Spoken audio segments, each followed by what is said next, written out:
Selamat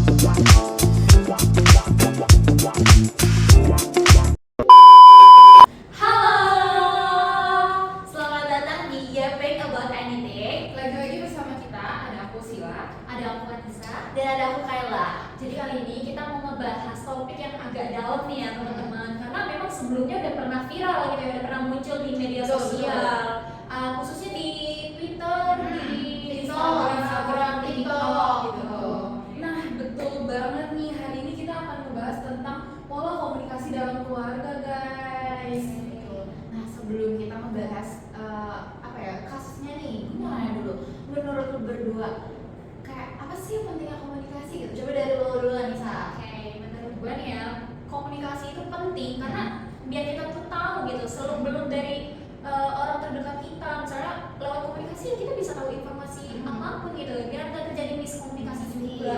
Betul, gue setuju banget sih sama apa kata Nisa. Terus juga kita bisa tahu juga kan dari cara dia bicara sama kita gitu kan.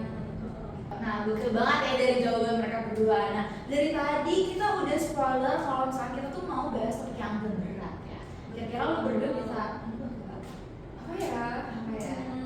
langsung aja kali ya. Langsung aja. Jadi hari ini kita mau ngebahas kasusnya Nikita Mirzani dan juga Loli dalam perspektif teori pola komunikasi keluarga. Berat gak? Berat. Karena ini keluarga orang ya. Iya. Itu ya. Itu. Tapi kan viral, jadi lo mengikuti juga kan. Oke, sebelum kita masuk ke inti dari kasusnya, di sini kita mau kasih tahu dulu nih teori pola komunikasi keluarga itu apa. Jadi gue bakal kasih tahu konsep utama dari teori pola komunikasi keluarga ini, memandang bagaimana seorang keluarga, bagaimana hubungan keluarga membentuk realitas sosial dan memiliki pandangan yang sama terhadap sesuatu kayak gitu teman-teman.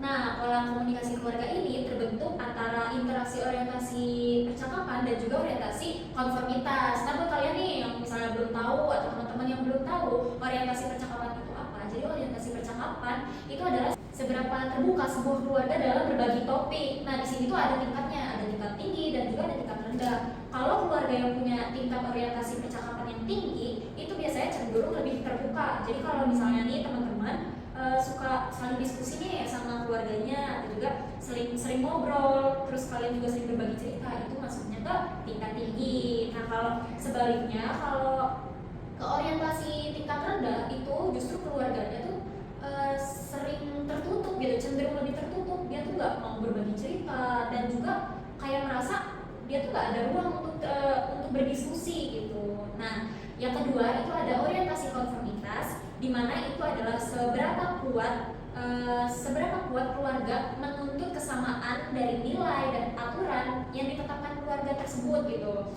Nah, lagi-lagi sama kayak orientasi percakapan, di sini juga ada dua tingkat teman-teman, ada tingkat tinggi dan juga ada tingkat rendah. Nah, tingkat tinggi ini keluarga yang punya tingkat tinggi ini cenderung menekankan terhadap nilai dan aturan supaya keharmonisan keluarga mereka tuh tetap terjaga gitu, dan anggota-anggota keluarganya diharapkan untuk patuh gitu terhadap aturan dan norma yang berlaku di keluarga tersebut.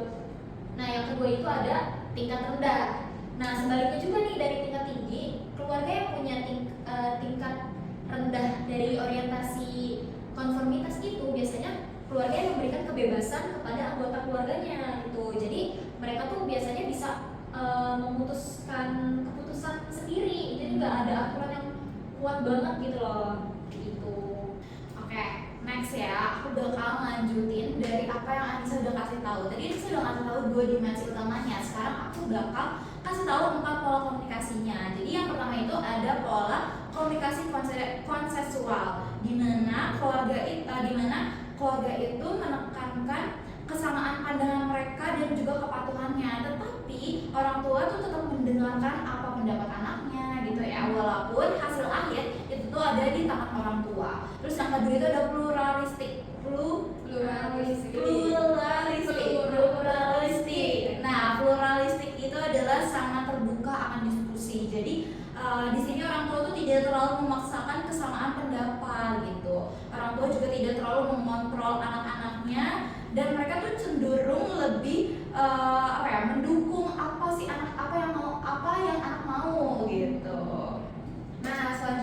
ketiga itu ada protektif guys. Protektif itu tuh dimana orang tua itu nggak melibatkan anaknya dalam berdiskusi. Jadi orang tua tuh langsung aja ngambil keputusan. Kalau misalnya menurut si orang tua ini A ya A, anaknya jadi nggak bisa bilang kayak aku maunya B, itu nggak bisa guys. Jadi orang tua itu tetap dengan keputusan dia dan si anak harus mengikuti keputusan dia gitu. Jadi emang biasanya ini tuh sering banget kita dengar. Iya, Protektif itu tuh kayak contohnya aja nih, kayak misalnya kita nggak boleh pergi nih, ya udah kalau kata mama kita, lu kamu nggak boleh ke sana, ya udah kita nggak boleh ke sana. Kalau misalnya kita ke sana kan biasanya kalau orang zaman sekarang mikirnya kayak nanti kecelakaan, nanti ini nanti itu ya kan, kayak gitu guys contohnya. Yang terakhir ini ada laissez faire. Nah itu aku kurang tahu sih cara ngomongnya gimana, tapi misalnya di sini ya. Ini ada. Lalu susah emang. Jadi kalau laissez faire itu dia tuh lebih, orang tuanya tuh lebih ngasih ya udah kebebasan tentang anaknya, terserah tanpa melibatkan diskusi gitu loh. Jadi terserah tuh si anak mau gimana aja, mau ngapain aja, itu terserah, itu keputusan anaknya tanpa orang tuanya tuh ngasih kayak perhatian. Berbeda banget sama yang protektif tadi kan. Kalau yang protektif kan dia nggak ngebolehin anaknya A, B, C. Sedangkan kalau yang ini, yang susah itu namanya, itu tuh bener-bener kayak ya udah terserah kamu mau ngapain aja, mama nggak peduli, kita sebagai orang tua nggak peduli kayak gitu. Bebas banget Iya, ya, bebas. makanya kan banyak anak yang pergaulannya bebas tuh karena orang tuanya seperti itu. dia mengatur sistem laissez faire. Iya, betul. Suka Iya, kayak ya orang tua gue aja nggak peduli, lu nggak boleh peduliin gue kayak Iya. gitu misalnya.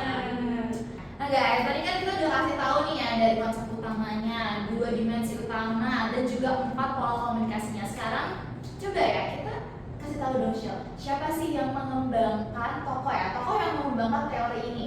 Oke, jadi tokoh pengembang dari teori komunikasi keluarga itu ada 2 guys, yaitu ada Corner dan Fitzpatrick. Nah, untuk kalau misalnya kurang jelas, nanti bakal kita tulis di bawah sini ya.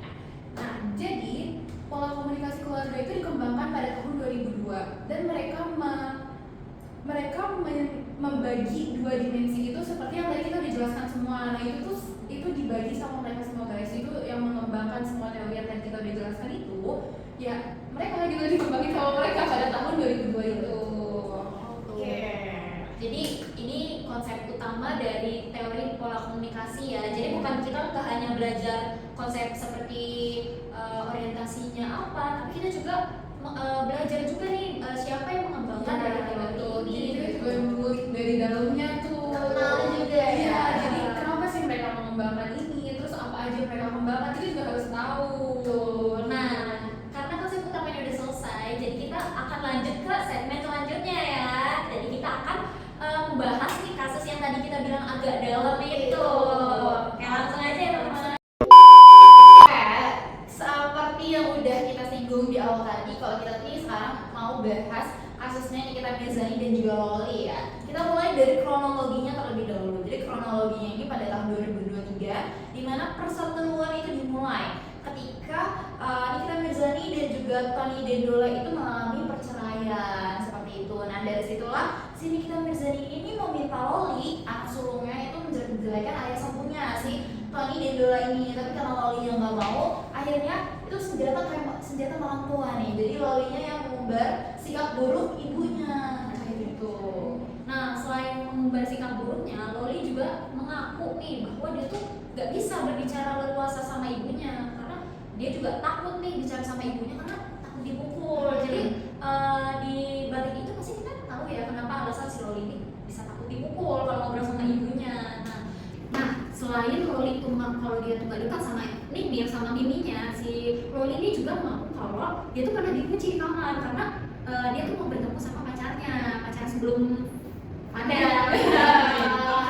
Loli juga menyebut kalau dia tuh dipaksa sama miminya untuk jualan di live. Untuk apa ya? Untuk membiayai sekolahnya di London gitu. Oke, nah kalian tahu nggak sih yang lebih parah itu apa? Loli itu sampai mengganti nama Instagram menjadi Laura Berwell Dedola. Nah, Dedola itu kan nama belakang ayah sambungnya yaitu Tony Dedola gitu. Terus juga Loli sampai mengunfollow akun Instagram miminya karena dia mungkin sudah kesal gitu dengan miminya. Terus dari masalah tersebut, Tony pun juga mengangkat Loli sebagai anaknya, jadi sebagai anak angkat. Tapi dalam konteks yang benar-benar anak gitu. Berarti si Tony-nya juga membiayai Iya, kehidupannya. dan Tony itu punya keinginan dan bilang juga ke Loli kalau dia kan membiayai semua kehidupannya selama di London. Terus nih guys, fast forward, Loli berangkat ke London, sekolah di London. Disinilah mulai perseteruan kembali. Perseteruan. Iya itu antara Loli dan juga Miminya itu nih Mir. Nah, di mana tuh Loli ketahuan open endorsement sama Miminya. Terus Miminya tuh kayak merasa kesel lah, gitu ya. Karena kok Loli open endorsement di London, padahal Miminya itu banting tulang kerja buat sekolahin Loli di London, dikasih fasilitas yang bagus, yang lengkap semuanya. Kenapa Loli ujung-ujungnya open endorsement kayak gitu, sampai tuh Miminya nyindir Loli di luarnya gitu. Kamu tuh bukan orang gembel, gak usah open endorsement kayak gitu guys. Nah selain Mir ini meminta Loli untuk berhenti open endorse, nah si Nikita ini juga sebenarnya minta Loli untuk pulang ke Indonesia, tapi Loli ini ogah pulang ke Indonesia. Bahkan dia juga menyindir di sosial media kayak, untuk apa aku balik lagi ke lingkungan toksik gitu. Aduh, sampai nyebut lingkungan toksik nih. Ya pasti dia merasa tertekan banget. Iya. Dia merasa lingkungan keluarganya tuh tidak aman dia. Bisa berbagi cerita juga di situ. Oke. Nah terus habis itu dari setelah kasus ini beredar yang Nikmir kan sama si Loli jadinya saling follow ke di Instagramnya masing-masing, yang membuat si Mimi ini ya Nikita Mirzani ini jadi memblokir semua akses untuk Loli. Jadi benar-benar Loli itu nggak bisa ngapa-ngapain di sana, karena ya bahkan untuk bayar uang sekolah aja dia nggak bisa karena diblokir sama si Mimi. Mungkin karena Miminya udah kesal sama si Loli atas perilakunya dia yang jatuhnya udah kurang ajar gitu. Jadi kayak dikasih hati minta jantung gitu. Jantung bisa tuh Loli ya. Sedangkan kan tadi Tony juga bilang katanya mau membayarkan biaya hidupnya Loli selama di London kan, dan membiayai sekolahnya di sana. Tetapi kalau di London itu untuk sekolah itu harus dibayar oleh wakil resminya, ya berarti dia wakil legalnya, ya berarti cuma Nikita Mirzani yang bisa bayar. Makanya Loli jadi kelimpungan tuh, dia harus bayarnya dari mana, karena semua akses diblokir benar-benar sama Miminya ini. Terus karena perseteruan itu terjadi lagi ya, Loli ini kabur guys dari asrama sekolahnya. Karena dia kabur kemana gitu kan? Dia jadi Loli ini jadi tuh ketemu sama orang, salah satu pengusaha dari Timor yang bisa disebut tuh Mami Eda gitu kan. Jadi Loli ini tuh sementara kabur dan ditampung di rumahnya Mami Eda terlebih dahulu kayak gitu guys. Jadi udah kabur, dia kabur lagi. Dia kabur. Nah, tapi abis dari pindah ini nih ke rumah Mami Eda, hidup Loli tuh kayaknya sebenarnya nggak bisa tenang gitu, karena habis pindah ke rumahnya Mami Eda ternyata ada konflik juga antara Loli sama Mami Eda. Karena apa? Karena kelamaan mungkin ya tinggal di rumah Mami Eda, jadi Mami Eda tuh lama kelamaan mengkode halus nih ke si Loli, mulai dari saat Loli live listriknya dimatiin, atau juga kadang Mami Eda nih bilang kayak jangan boros gitu, atau bahkan atau lebih parahnya Loli tuh pernah kehilangan kunci rumahnya Mami Eda, tapi saat diketok tuh gak dibukain rumahnya. Jadi memang itu tuh kode halus dari Mami Eda juga gak sih? Biar dia pergi ya kayak Iya. lama nih gitu. Nah terus guys, setelah itu Loli tuh kabur ke kosan. Kabur lagi. Ini hashtag kabur aja dulu nih. Jadi itu Loli itu dari rumah Mami Eda ini tuh pindah, dia kabur ke kosan. Nah Mami Eda kan panik ya kayak, loh ini Loli kemana? Dia nggak tahu dan gak ada yang tahu Loli kemana gitu kan. Jadi dan itu yang membuat Mami Eda jadinya, Mami Eda jadi lapor ke polisi yang ada di London untuk kasus kehilangan Loli. Nah abis itu Loli ditemuin nih sama polisi London sana yang membuat Loli ditahan. Setelah tahu Loli ditahan, Mimi ini gak peduli sama sekali. Jadi kayak ya udah gue gak peduli sama dia. Nggak mau. Iya, ya udah lo ngurusin diri lu aja sendiri. Yang tadinya dari protektif jadi ke apa tuh yang tadi sih? Gitu. Nah kalau ditahan ini teman-teman, jadi si Loli ini ternyata juga terkena skandal. Wah. Jadi permasalahannya tuh makin beredar gitu, masalahnya semua complicated banget karena kebongkar lah masalahnya di situ, kayak mulai dari kissing sama pacar bulenya, ketahuan, terus apa lagi ya? Terus kayak selain ketahuan kissingnya sama pacar bulenya itu di tempat umum, apa terus kayak Loli ini juga ketahuan mabuk-mabukan di pesta pernikahan. Pada saat itu Loli umurnya masih minoritas, jadi masih di bawah umur. 19 tahun ya. Iya, kayak gitu skandalnya dia itu tadi ciuman lah, yang mabok lah, kayak gitu. Tapi sempat booming juga nggak sih yang video dia merayakan hubungannya sama pacar barunya? Iya. Sama Fade. Tapi yang tiga alasan itu justru jadi alasannya Loli balik dari Iya, Indonesia. betul. Iya, jadi karena itu yang menjadi alasan Loli balik, akhirnya Loli memutuskan untuk pulang ke Indonesia pada tahun 2020. Tepuk tangan. Jadi dikabarkan ya, Loli itu punya siasat minta maaf ke miminya Nikita Mirzani dan ingin bertemu sama pacarnya. Siapa nama pacarnya? Fadel. Iya. Tapi ya ada tapinya juga nih. Di situ saat dia ingin meminta maaf ke Nikita Mirzani, ternyata pintunya dikunci, rumahnya dikunci. Jadi si Loli ini emang belum ketemu sama ibunya karena ibunya merasa Loli itu nggak tulus mau minta maaf ke keluarga, ke miminya, karena Loli di situ bawa kamera, geng. Nah, selain Loli bawa kamera untuk minta maaf ke miminya, dia juga pertama itu sebelum hal kejadian itu dia juga bikin di Instagram. Dia tuh bikinnya kayak gini, dalam teks doang, dia bilang saya ingin meminta maaf kepada Mimi atas semua kejadian ini. Masa dengan minta maaf atas semua kasus yang wow itu cuma dengan melalui Instagram itu kayak, oh my god, itu gak tulus banget gak sih? Itu kayak terpaksa, karena dia butuh tempat buat pulang. Dan plot twistnya, Nikita Mirzani tuh bilang Loli ini tuh pulang ke Indonesia bukan karena mau minta maaf, tapi karena Loli itu dideportasi dan di blacklist dari London gitu, karena kasus-kasusnya tuh yang tanggal yang banyak, yang udah terlalu menumpuk gitu. Iya, kabur dari asrama sekolahannya, kabur dari rumah Mami Eda, tinggal sama orang yang gak dikenal tuh Mami Eda kan, terus dia skandal-skandalnya juga. Nah karena semakin riwak ya masalahnya, karena semakin complicated, ada lagi nih satu orang yang masuk ke konflik ini, yaitu manajernya si Dikmi, yang biasa kita tahu ya Nail Syamsuddin. Nah manajernya si Nikita ini dia membeberkan kalau si Loli ini tuh pernah hamil di luar nikah. Ampun, masih 16 tahun padahal ya? Iya, selain hamil itu lebih gokil lagi adalah Loli ini melakukan aborsi, teman-teman. Makanya dari situ tapi kita justru membenarkan nih ulahnya si Loli ini, kelakuannya si Loli. Akhirnya dia memutuskan untuk mengaborsi. Si Loli dia bilang dia memutuskan untuk mengaborsi gitu. Nah, di sini Loli ini membantah pengakuannya Nikita dan mengaku kalau dia tuh difitnah sama miminya itu. Konflik lagi. Dan dia juga bilang kalau semua pihak tuh ikut campur sama urusannya dia gitu. Padahal mereka sendiri emang beberkan di sosmed gitu nggak sih? Jadi emang gak semua pihak yang ikut campur gitu. Iya benar banget. Terus pada akhirnya nih ya, karena tadi kan Loli itu nggak dibukain pintu ya buat minta maaf ke rumahnya, ke rumah miminya gitu kan. Loli itu kayak tinggal di apartemen di Bintaro, ya kan. Terus habis itu karena isu kehamilan ini muncul ke publik, Nikita Mirzani ini ngejemput paksa Loli di apartemen Bintaronya itu dan ngebawa Loli itu ke Polres ya buat periksa ya apakah benar aborsi atau ada kekerasan. Visum ya? Iya, visum atau ada kekerasan dan lain-lain. Nah, Anda tuh sebenarnya tahu tempatnya Loli dijemput itu di mana? Sama aku. Oh iya, jangan itu ada di situ. Kita tahu. Iya, kita ada. Itu dulu Fadel tuh rumahnya dekat sekolah aku deh. Iya. Iya. Dia suka geter-geter gitu. Makanya sekolah aku suka deket. Tapi itu ada Terus pokoknya kan di situ Loli yang nangis perahu-perahu. Loli nggak mau dijemput paksa sama miminya dan dibawa ke Polres buat visum gitu ya. Dan Loli tuh teguh pada pendiriannya kayak kalau dia tuh nggak hamil, dia juga nggak aborsi. Ya gimana mau aborsi kalau dia nggak hamil gitu kan ya.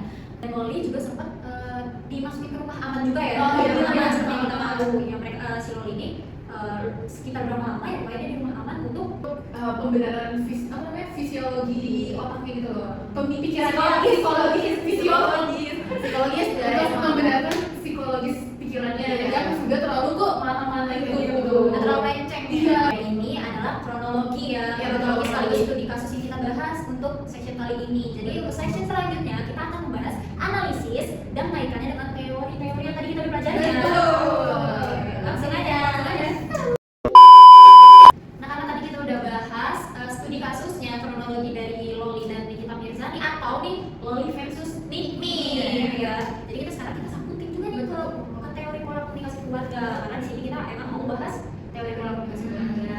Nah tadi sempat aku bilang kalau Loli ini merasa tidak leluasa bicara sama ibunya ya kan, dia juga takut bicara sama ibunya, takut dipukul gitu. Ini tuh menunjukkan gak ada ruang terbuka untuk menyampaikan keluh kesahnya dia atau bahkan menyampaikan perasaannya Loli gitu. Loli juga tadi mengaku takut dipukul atau bahkan pernah dikunci karena pengen bertemu sama pacarnya ya. Ini menunjukkan rendahnya orientasi percakapan di mana komunikasinya tuh bersifat tertutup. Jadi memang Nickname ini memang tidak membuka ruang untuk Loli menyampaikan keluh kesahnya atau bahkan perasaannya. Jadi rendahnya orientasi percakapan ini, komunikasi bersifat tertutup dan tidak memberi ruang untuk diskusi dua arah antara Loli sama ibunya Nikita Mirzani. Atau kita sebut Mimi teenager Ya, kan, mini, gampang ya. mini.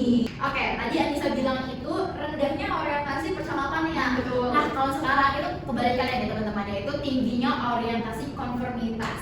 Konformitas. Oke, jadi itu ada yang tadi udah sempat aku singgung di kronologi kalau misalkan itu Mimi itu nggak suka Loli itu tuh open endorsement selama di London. Itu tuh menunjukkan bahwa tingginya orientasi konformitas di mana orang tua itu tuh ingin anaknya itu patuh terhadap peraturan yang dibuat oleh orang tuanya kayak gitu teman-teman. Jadi memang tidak membiarkan Loli untuk bertindak sendiri juga ya, memang harus patuh ke orang tuanya. Iya. Jadi pendapat Loli juga maju benar gitu ya. Nah, dari hal ini itu cocok banget ke pola komunikasi yang tadi kita sebutin tuh. Ya, Salah satunya ya apa? kayak oke, lanjut kita langsung kasih tau aja ya. Yang cocok itu adalah protektif.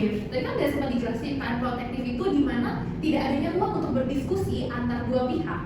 Cuma orang tua saja yang memberi keputusan tanpa anaknya juga memberi keputusan gitu. Jadi orang tua bilang A ya A, not B gitu. Nah, di sini Mimi ini dia tuh berperan sebagai orang tua yang otoriter, yang dimana keputusan dia itu sudah bulat tanpa mau pendapat dari si Loli begitu, yang membuat si Loli jadi membangkang di belakangnya. Makanya kasusnya jadi banyak banget kan, makin melebar padahal cuma berawal dari Loli gak mau dikekang. Jadi emang sama-sama keras ya. Betul. Akibat dari kurangnya atau rendahnya orientasi percakapan ya, Betul. dan tingginya juga orientasi konformitas. Nah, dari pola komunikasi ini tuh ada dampaknya guys.